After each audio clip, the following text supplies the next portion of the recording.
Verbal or life. Here we go. We are live. My name is Noel. Trying things out. Let's see how good this works.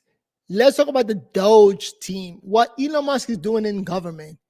Let's take a look at the video going on Fox with Maria Bartiromo that I think is pretty good. And I think everybody should watch it. And make sure you comment below once you finish watching it and give the video a like. Here we go.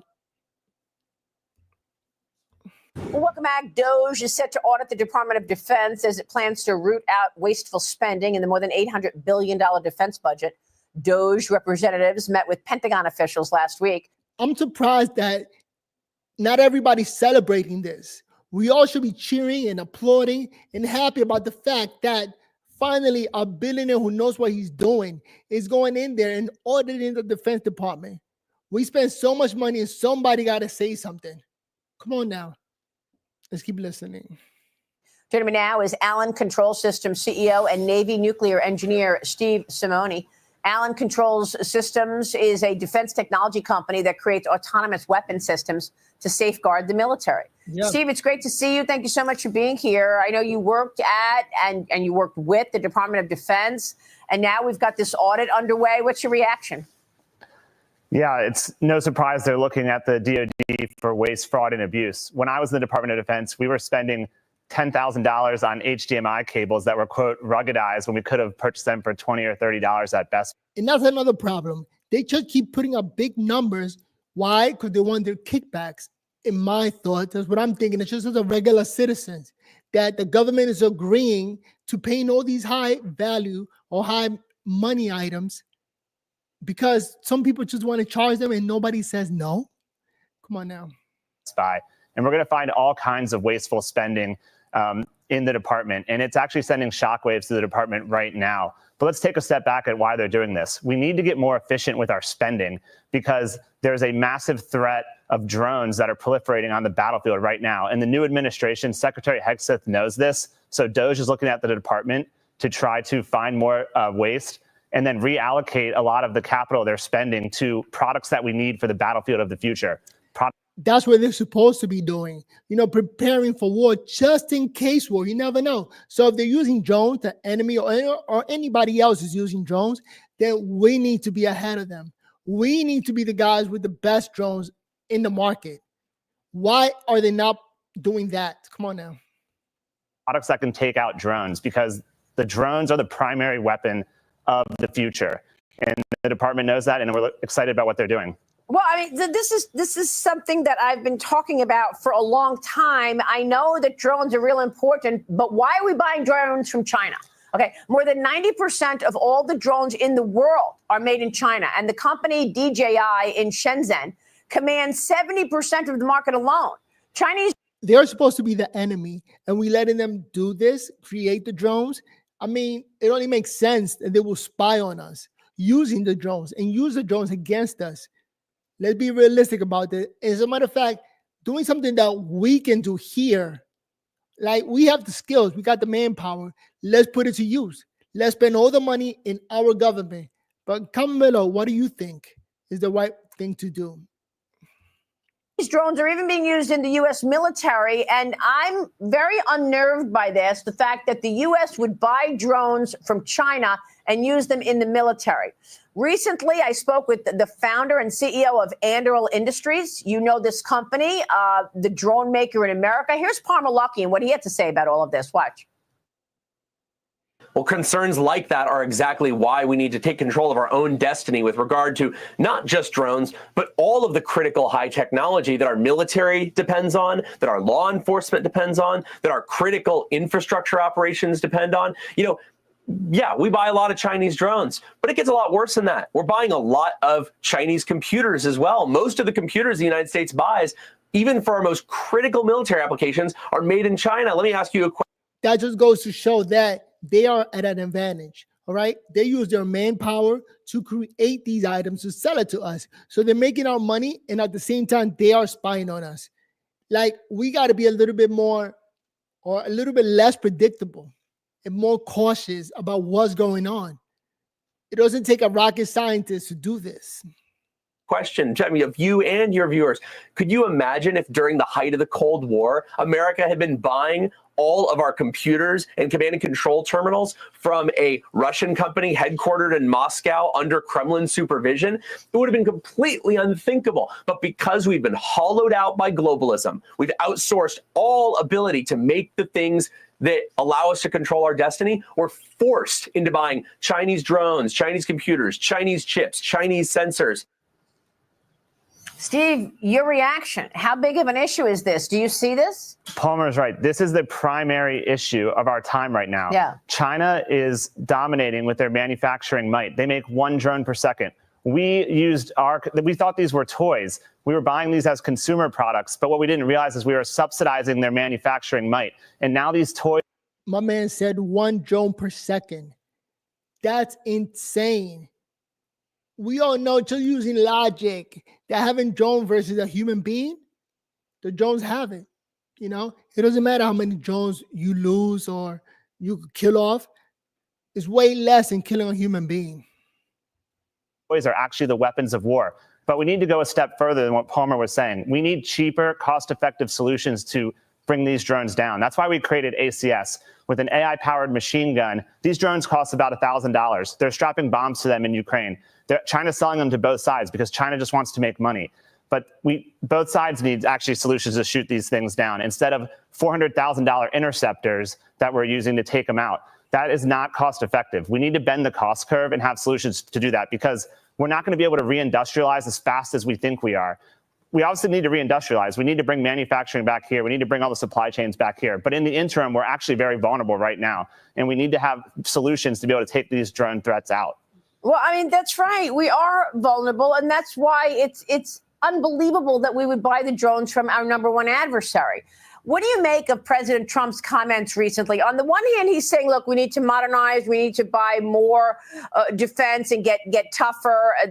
Pete Hegseth saying we need to go back to the warrior ethos. On the other hand, President Trump says we got to cut. We want to cut defense spending in half. We want to cut $1 trillion out of defense spending. So where are we? I mean, is it one or the other? It's both.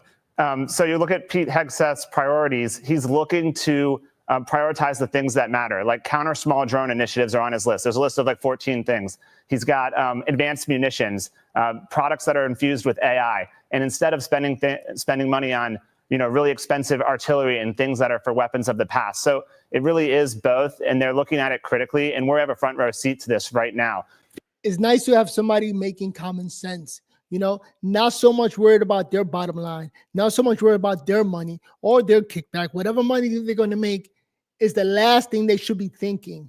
This is a guy who used to run a show on Fox News, so he probably got millions. The man is set, married, kids, got money, and took the job to do the job, which is to protect America first.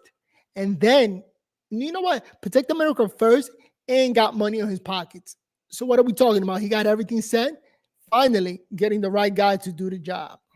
Because the only way to really combat the Chinese drone threat, and really the Iranian drone threat too, because they are a massive exporter of drones, is to get smarter about this. Mm-hmm. Well, drones are used at the border as well. Anduril Industries is producing lots of drones for the border, and cartels are targeting U.S. Border Patrol and ICE agents with weaponized drones.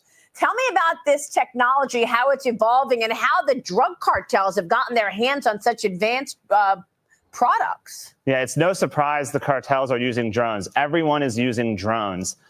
In Mexico, in the last 4 years, they have had the second most drone attacks by the cartels, second only to Ukraine. It's crazy. The cartels are using them to smuggle in drugs. They're using them to find vulnerability points in the border. President Trump knows the border security is national security. And if you think about it, okay, the United States has the money to do it. We could just go ahead and purchase, 1 million drones, have them all go to the border and make sure that nobody could come through. Maybe they could set up an alarm so we can go and check it out and deter people from coming in. Having a bunch of drones make more sense than having a wall. Both things are appreciated. Thank you, Trump.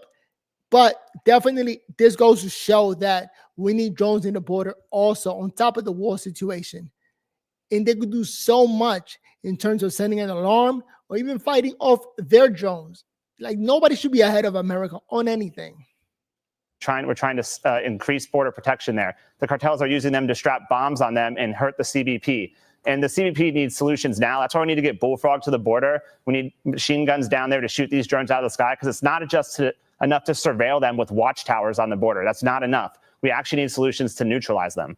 Yeah, I want to take a look at President Trump's most recent investment policies, Steve, because in this most recent executive order on the policies around China, the president is. By the way, I love the fact that the president doesn't really care what anybody thinks about his executive orders, because at the end of the day, the man is not running to get reelected. He could care less. He's more involved in getting things done. That's what he really cares about. So having somebody who doesn't care about getting reelected or being popular anymore, because again, he is the most popular man on earth, helps so much. Is putting limits on what China can invest in America. This is all the same subject. Are we going to have our number one adversary invest in America and have all of this farmland and invest in America and be so close to our military bases? He just wrote an executive order last week called America First Investment Policy to try to put boundaries in place here. Your reaction? I mean, look, I get sales pitches every day from China. There's a company called Unitree Robotics. They're trying to sell me humanoid robots for $16,000 a piece. This is the next DJI. He needs to go a step further, because we're going to literally start buying these humanoid robots that are going to be in our kitchens and stuff. And it's DJI all over again. We need to get I can't wait to get one of those robots to help me out around the house. You know, I am battling PPMS, so walking and lifting things doesn't work out for me. But hey, what do you think? Comment down below, because having a robot take care of the physical labor around your house, that's game changing. So I can't wait for Trump to make sure that American robots go first and those get sold. And we don't have to worry about Chinese having any spy robots around us. ahead of this now and ban stuff like that. I think I want to see some more aggressive policy here. And in this executive order, the president writes, the PRC is also increasingly exploiting United States Capitol to develop and modernize its military intelligence and other security apparatus, which pose significant risk to the United States homeland and armed forces. So the question becomes, do you want to see these Chinese stocks that are traded on U.S. exchanges get yanked off of our exchanges because they're basically allowing unwitting investors to invest in our number one adversary? Yes, yeah, for things that, especially for things that matter, like drones, like humanoid robotics, things that are going to be in the primary weapons of war for the war of the future. I want to see these things. I want to make sure we're not investing in propping them up. We've been propping them up for the last 20 years on this stuff. And the problem's only going to become greater and be exacerbated if we don't do something about it now. All right, we're going to keep watch on that. That executive order was really enlightening from President Trump this week. Steve, great to see you this morning. Thank you, sir. Thank you. Steve Simone joining us. Stay with us. We'll be right back. Well, there you have it, the news. Fox News, I might say, with Maria Bartiromo, pointing out the obvious. You know, a lot of times it's just using common sense to point things out, point out the basic that we need an America First president, because that's it. We are done letting other countries, other people take advantage of us. And at one point, we got to say, stop, enough is enough. We made it to America. Anybody else that wants to come in needs to apply like everybody else did. I'm Dominican. My parents applied. I was born here, but they had to wait. They had to go through the system. They're not just walking in like Biden used to have them doing, just coming into the country. And what Elon Musk is doing with the DOGE, the OGE, the Department of, Government Efficiency, DOGE, it's amazing. I'm just surprised it took so long. Well, you know what?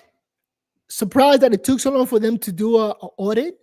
At the same time, because there were so many kickbacks and people were making so much money, then it's not surprising, because money is the rule of all evil. You know, you pay somebody enough, you can get them to do whatever, you know. Yeah, the country's in debt. What is it, 36 trillion? But they could care less. Money's in their pocket. Let's switch it up. We got a billionaire like Elon Musk, a billionaire like Donald Trump, who don't really need the kickback. So it only makes sense that they're actually following the law, following the rules, right? The money's in their pockets already. Their kids are taken care of. Their kids' kids are taken care of. So They need a system that works. They need a government that works. And to me, that's why they're doing everything they're doing. They need a government that works. A bad government would just put restrictions on them, not let them produce, not let them build, not let them create. Not only that, but not let their kids create or build. And in the end, a total collapse. So you can look at it as they're fixing their system. This is where they live. Because they live here, they want everything to work.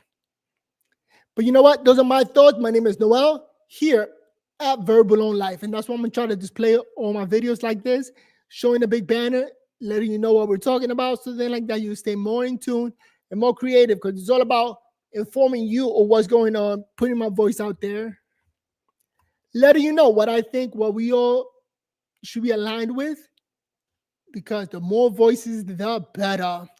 But let me know what you think. On YouTube, I have 2 channels on YouTube. They got copyright strikes, so I got to figure that out. How long should I wait before I put up a video? That will be interesting. So, the trick to life is to keep trying and pushing forward, not to give up. Otherwise, what are we doing? What are we waiting for? Just got to work hard and put it out there. So far, I can still move my hands. I can still talk, put on my ideas, and why not? I wish somebody would comment down below. Let me know what they think. What's your thinking? Let's have this conversation online. Don't be scared. You know, when you lose fear, you get a chance to do so much and put your ideas out there. You know? All right, let me kill this banner that says hit the like button, because I know you're going to hit the like button before you leave this video, especially on X. On X, I don't have that many followers. So I'm trying to blow up my YouTube and X. Just keep people informed. And then having more subscribers just give me more motivation to actually continue to play these videos and produce content that will inform you. You know? I'm 45 years old and I love information. The more, the better. This is the game plan. I'm going to go on every day at 1 o'clock. 1 o'clock is the time that I can set up the video, make sure that everything is working, make sure that everything is on point, and try to grab an audience. 1 o'clock lunchtime in America, depending on your time zone. Hopefully you enjoyed the video. So far this video took 17 minutes. So why not? If I could do a half an hour video, that's insane. Insane. For me, right? But not impossible. So the probability of me getting it done is not 0. Remember to smile and have a good day. What time is it? It's 1:24, Monday, February 24th. Remember, the thing that pisses off people the most is you smiling, you having a good day. If that gets other people mad, continue doing it. With that said, let me take a step back and try to fix my computers.